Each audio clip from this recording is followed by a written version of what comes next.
Ignition sequence start.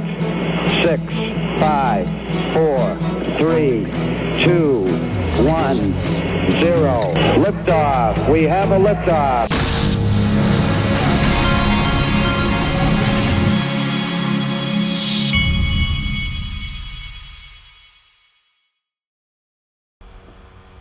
Hey everybody, this is the Digital Asset Investor, and let me tell you what, I have been spending money left and right. This Christmas thing gets out of hand every year. Every time you think it's not going to get out of hand, it gets out of hand.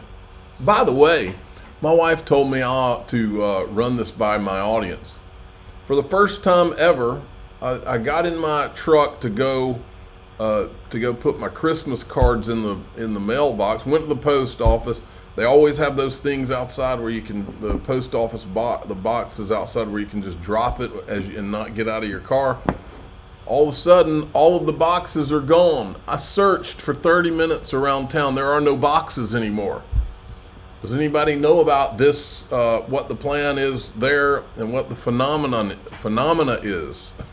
Because it's the first, I guess I don't get out of the house much because I haven't noticed this in months. I didn't notice that they had removed them. All right, check it out. Coin market cap looks like Ripple USD has got its $1 peg. The volume is 543,000 so far. Some of these other things are just I guess it's gonna have to be around for a while before they're gonna fill up here. If we look down here, so far the only exchange that has been listed on CoinMarketCap is Bitso, even though we know other exchanges are on there. Check this out. The Bitcoin pulled back a little bit to almost 105. XRP is at 253. It's sitting there just kind of hanging around. It sure acts like it wants to do something. eGrag Crypto, he did a whole thread. This was the part I found interesting. 3-day time frame analysis. Christmas gift incoming for XRP family, and it's called all-time high. XRP is currently forming bullish ascending triangle, a pattern known for breaking to the upside. While it might hover around for a few more days, the apex is shaping up between December 25th and 28th, setting the stage for a potential breakout. Measured move target 3288. Get ready, this could be the ultimate holiday surprise. I like that. 360 Trader, he's not even an XRP guy. This guy right here says, XRP will not only take the all-time high soon, it will establish a base above it from which to launch its true bull market move. I believe that. No question to me about that. Now, here's Dave Portnoy. I think I'm saying that right. Now, he's the guy that created Barstool Sports. He's a really smart guy if you ever watch him. But he outed himself as an XRP holder today. Not very often do the big timers out themselves and admit that they own it. I know, XRP over 400%. I'm always late to these runs. I'm gonna bet it and set it. I'm not trading. I'm just gonna hold it. I'm holding my Bitcoins. Have I bought more Bitcoin yet? No, we got 15 of them. So I got like 1.5 million Bitcoin, 1.3 XRP. I want to get up. I don't know. I don't know.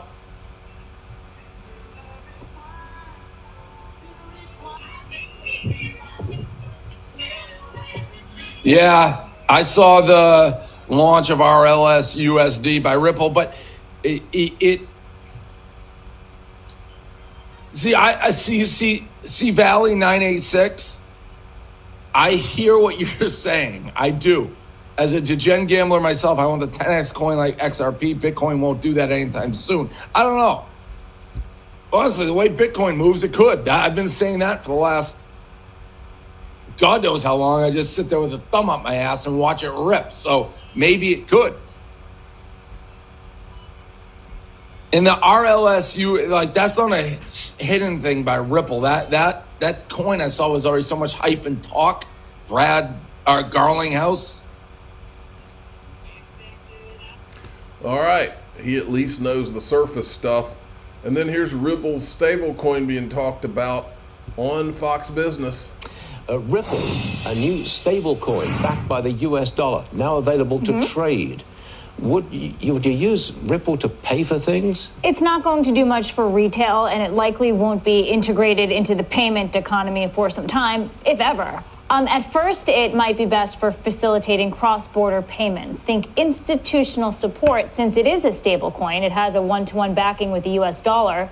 That allows it to essentially bridge the gap between digital asset and traditional finance. It could be seen as attractive to banks and businesses involved in cross-border payments and remittances. It allows for a faster settlement time. I was talking to Eleanor Terrett. She knows everything crypto here at Fox Business. She says if you look at Ripple's advisory board, you have bigwigs on there like the former FDIC chair, Sheila Bair, so they're looking to add legitimacy to it. Mike, I just don't see cryptos as a medium of exchange. We're not going to buy and sell things with crypto. We've talked about it for years that Bitcoin would be used that way. It hasn't as of yet. It's still managed to go up, but I don't see a world at any time soon where we're using that to buy. Okay.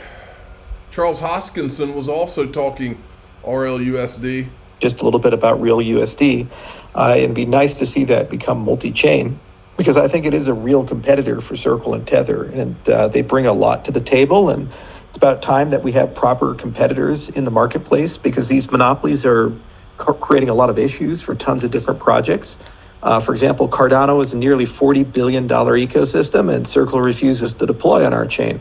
It's not for a lack of asking, and if they did deploy, there would be hundreds of millions, if not billions of dollars of USDC created. It'd make them a lot of money, but for some reason they choose not to do that. And so it's really nice that we have a third option that's starting to enter in, that's regulated by the NYDFS, with wonderful partners like Bitstamp and Bullish and MoonPay and others.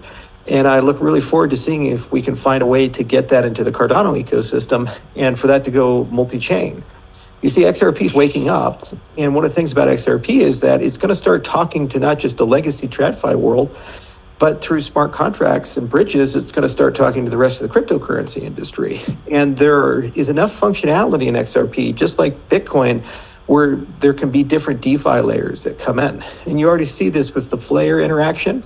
And actually the escrow account capability that the ledger has. I think there's a path to get like Midnight smart contracts, Ethereum smart contracts, and other things. And if they're going to enter the DeFi space, which is a multi-trillion-dollar space, you kind of do need a stable coin. And so this is kind of future-proofing, and I think it's a lot of great wisdom and foresight on Brad's side and Dave's side to bring this functionality into the ecosystem, and it's really going to help grow XRP to the next level. Okay. That's good stuff. Here they're talking about, I didn't want to play you this one, but you can see the gist of it here. This is Matt Hogan from Bitwise, COO of Bitwise, who also has applied for an XRP ETF and also is planning on, my understanding, they might be coming to XRP Las Vegas. U.S. Strategic Reserve could push Bitcoin to 500K. That's what he's talking about. Now, he's a Bitcoin maxi, but here's a Bitcoin maxi take on the Bitcoin Strategic Reserve that I have not heard yet. Hey, Nick, I want to talk a little bit about a strategic Bitcoin reserve. A lot of folks we've been talking to over the last few weeks think it is something that is likely going to happen under the Trump administration. You're not one of those folks. Why do you not see one happening? It depends what we mean by strategic reserve. If we're talking about a stockpile and just holding the Bitcoin the U.S. government has already seized, unclear how much they have right now. They might be selling off some of those coins. I think we can reasonably expect that to happen. Trump's been clear on that front.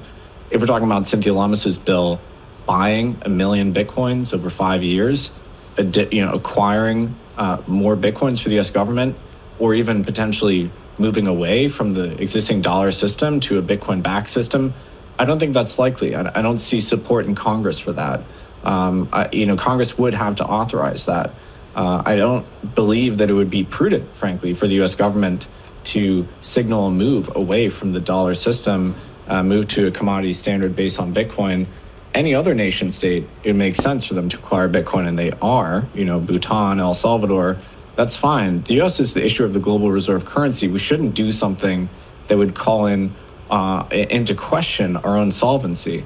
So even though I am a Bitcoiner, and it would certainly benefit me if the U.S. government started buying Bitcoin, I'm also an American, and I don't think it would benefit anyone if we were to shake confidence in global markets. by implying that the dollar is at risk. Well, as we mentioned, Bitcoin rising to a new record for a second day in a row today, hitting $108,000 per Bitcoin. I wonder, Nick, to what extent the optimism that we've seen is about potentially a strategic reserve from the U.S. government, or other optimism with regard to President-elect Donald Trump's policies when he does take office. If we do not see a strategic Bitcoin reserve or the government starting to buy Bitcoin, do you think we're in for a correction? Yeah, I think that's a risk factor for sure. You know, the hardest thing about being a Bitcoiner is you're in the trade with a lot of delusional people, right? And whether it's the stock to flow theory or now the strategic reserve, which I don't think is likely to happen, I think there is a bit of a risk that these elements are being priced in, and when there's disillusionment, it sells off. All that said, you know, I said before the election, I thought it would hit 100,000 if Trump was elected. It has done that. Trump himself, he sees vindication in market action. I think he told Axios that he wants it to be 150K. You can fact check me if I'm wrong. Trump wants Bitcoin to go up to vindicate his pro-Bitcoin stance. He you know, he's a markets-driven guy. You know, the shackles have come off this industry. It's a new era in Washington for the world. So the rally, I think, does have legs. I think it has fundamental soundness to it. But at the same time, we should be cautious of getting overly bullish about things. Very interesting take. Now let's move along. Here's the Bitcoin Policy Institute. They've drafted an executive order for a strategic Bitcoin reserve for President Trump. But I want to mention, based on what he was saying, if there's one thing I've always learned in crypto over since 2013 is anytime there's a huge buildup with one idea in mind, anytime there's a huge buildup and everybody's thinking a certain thing's going to happen and it'll affect the price in a certain way, we always somehow get the opposite. I will say that. Now, 2025 will be the year for Bitcoin and digital assets. This is Senator Cynthia Lummis. She has legislation, digital asset legislation, and her strategic Bitcoin reserve. But this is the crypto czar up there meeting with everybody. He's meeting with Tom Emmer, so maybe we do finally have that new day coming that he was talking about. And then finally, there's this from Case for America. These are the guys. This is one of those nonprofit, like watchdog type groups that's been calling for the SEC Inspector General to issue the Hinman report. This article basically says that the Inspector General said they have issued it to the powers that be in the SEC. So it's the management. So Gary Gensler is basically sitting on the report at this point. And I'm not going to play this. I might play this guy. This is an ETH guy who's finally figured out, hey, that XRP is actually going to be a thing. And he, so anyway, this guy seems to finally get it. All right. Now, but I'm not going to play that video. Maybe I'll play it in the next video. Here's what I want to do. In DAIXRP.com, we're going to talk about all the world's a stage. Until the launch of RLUSD, that was something that wasn't possible. We're going to talk about the all the world's a stage file. And the all the world's a stage file is one of the more fun topics that I talk about. And I don't talk about it much out here, but have we been watching a movie? That's the question. And that's what we're going to talk about. Okay? I'm the digital, if you haven't ever heard anything about the all the world's a stage file, then you might want to come on in here, because this is where it gets interesting. I'm the digital asset investor. I'm not an investment advisor. This is for entertainment purposes only. Please subscribe, hit the like button, tell your friends and family, away we go.